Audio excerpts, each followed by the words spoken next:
We all know that actors can be great at playing different roles on screen. But what about when they get in trouble with the law in real life? Today, we will be diving into the lives of some soap opera actors who have found themselves on the wrong side of the law.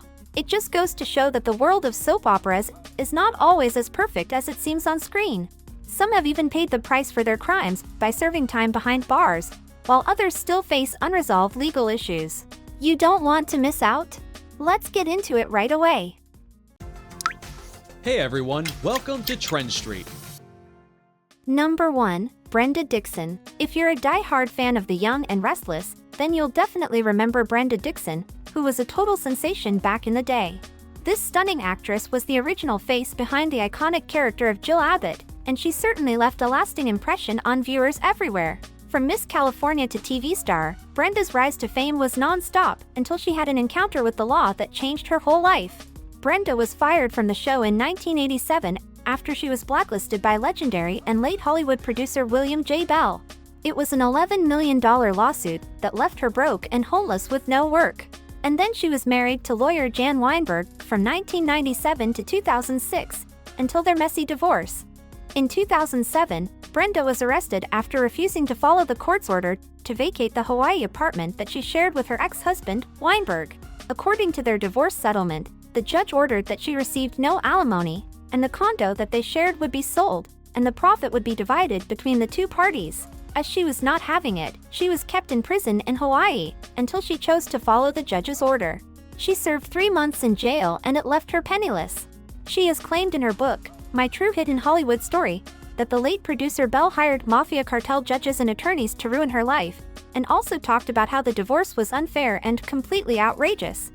Number 2. Tyler Christopher. Famously recognized for the role in General Hospital as Nicholas Cassadine, Tyler Christopher has had problems with addiction from an early age. According to him, he had his first drink at the age of 9, and for a long time, he was a functioning addict. There were 3 times he almost died, 2 from alcohol poisoning and 1 from withdrawal. Prior to his arrest, police got several complaints regarding Tyler being intoxicated in public and harassing, annoying, and alarming another person.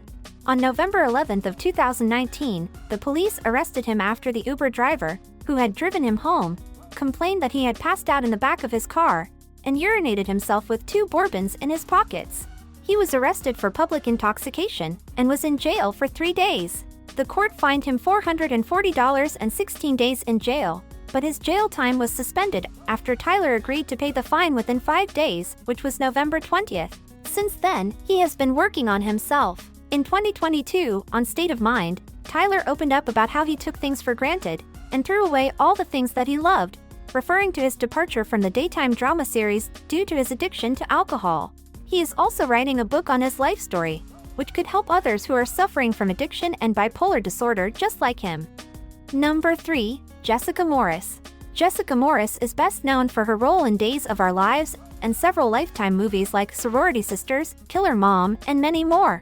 In 2019, she was charged with a felony after trying to bite off her married boyfriend's lips. According to TMZ, Morris turned herself in September 2019 after the LA County District Attorney charged her with domestic violence with great bodily injury.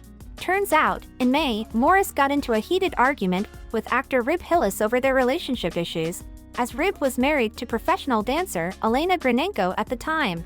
The fight got very violent, and Jessica viciously bit his lips almost all the way off. He had to get 25 stitches on his lips. Later, at the end of 2019, Elena and Rib got divorced after being married for 11 years. Since then, Jessica got back to her normal life as an actress, but plot twist. Jessica and Ribs got engaged in 2022. Hopefully, she doesn't bite him again in case they get into an argument in the future. Number 4. Steven Martinez.